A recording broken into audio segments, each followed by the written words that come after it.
Honorable waffe embwa ey'okukyalo Sente MP Jimmy Lwanga embwa yaffe ey'okukyalo tuba kubanga ba MP bonna bakola bwe batyo tewandibadde kwejjusa eri abantu abalonda kubanga ekiseera kitono nnyo kyeyakafuga kyeyakakulembera naye ate abantu basanyufu nnyo.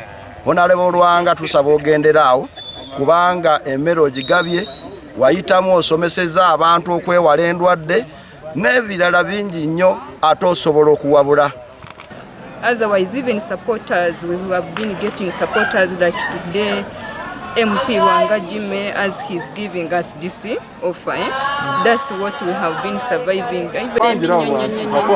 Abatusulanjala tetulina sente ezannabanja zigaanyi tuzikumya naye zigaanyi banaye twebaza nnyo MP waffe Lwanga kyatukoledde yeebale nnyo yeebale ddala mukama yabamutubeera omukisa wakola mulimu ki ni wasaaluuni.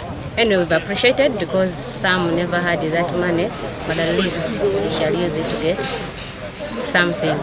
And even our honorable here is giving us something, posho and cassava. This is Honorable Jimmy Lwanga.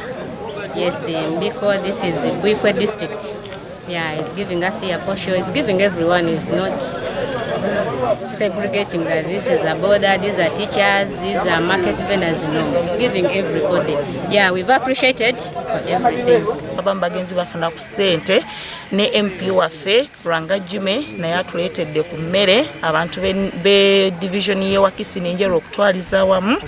Embeera nnungi nnyo bannaye tusiima bwongerwa Lwanga Jimmy abeewo atuwadde emmere. Kati kano osuubira kutambuzaako bbanga ki? Akawunga wiiki emu nja kuba ndi bulungi.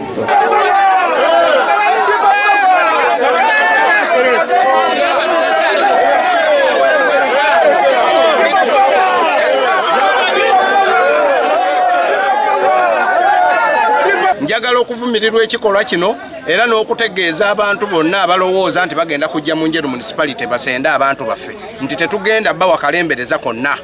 Tujja kulwana naye tetujja kuva n'abantu baffe. Amasasi gajja kuyita mu ffe galyoke gakuba abantu baffe. Juzi twalina mabere ng'omwalo gusendebwa omuyindi. Saawa eno tuli ku Nairo era omwalo waliwo omuntu land grabbers naye ayagala kusenda ki? Kusenda abantu baffe. Kyokka abantu baffe tebababuulira wawe bagenda kudda. Abantu bano babadde wano emyaka egisoba ne mu 5 nga bakolera wano bakola mulimu gwa kuvuba. Ennyanja tewali mulimu mulala gukolebwako. Ne mu security ba security threat okuteeka wano ebizimbe. Tuyina kuleka abantu baffe bakolerewo okuvuba kuba fishing gwe mulimu gwokko gusobola okukolebwa ku nnyanja. Naye kinneewunyisizza nnyo okulaba nti ate omuntu ava eri ne grade ng'agamba mbu simanyi ayina orders from above, simanyi ayina empapula, simanyi yasasula abantu. Yabasasula ddi? Aleete bwino atulage n'abantu baffe waakola ki? Waabatwala. Era njagala n'okuvumirira abakulembeze bonna. Kaabe mukulembeze ng'oli wa Njeru municipality koobeeraani ng'ozze kutataganya abantu baffe tetugenda kuttira ku liiso. Tugenda exposinga, tugenda kulwana nammwe ekibanga kikwatagana na ttaka. Gange Honorable Lwanga Jimmy MP Njeru municipality embwa y'okukyalo olunaku olwaleero nvuddeyo okuyamba abantu bange abanjeru municipality omuli ababodaboda omuli abasomesa ba private schools omuli abadriver ba taxi ba conductors omuli abannamawulire baffe omuli abasumba baffe omuli bayimaamu baffe okulaba nti bayita mu mbeera eno eya covid nga bwe mumanyi nti ffenna tuli mu lockdown naye si buli omuntu yafunye ku ssente za gavumenti emitwalo 10 oba ezannabbanja so nvuddeyo ne ttaani 15 okulaba nti tuyambako abantu baffe abanjeru municipality tugenda nabbawaayo oko muwogo kubanze ndi musajja mulimi muwogo namujje mu lusuku lwange tujja nabbawa ne ku matooke wamu n'omuceere n'ebirala bye tunaaba tusobodde era njagala okusinziira wano okuba omulanga eri abantu bonna abalina obusobozi okuyambako bannanjeru n'okuyambako abannayuganda bonna abatali mu mbeera nnungi. Kino ekintu si kya NUP, si kya NRM, si kyaki naye kya bannayuganda ffenna abali affected by this lockdown.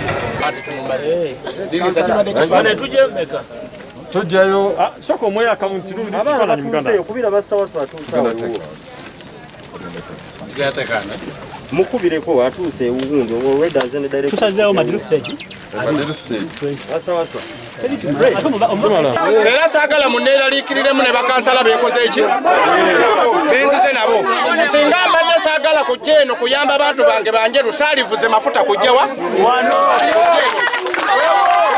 mukimanyi nti ŋŋenda kujja kyenjagala obbasaba njagala tukkaanye kuba baŋŋambye mwakatuula mu nkiiko mmeka 5 twagala okumanya mu nkiiko ez'ettaano mubadde muteesa ku ki mwakkiriza okusengulwa wano mulindeko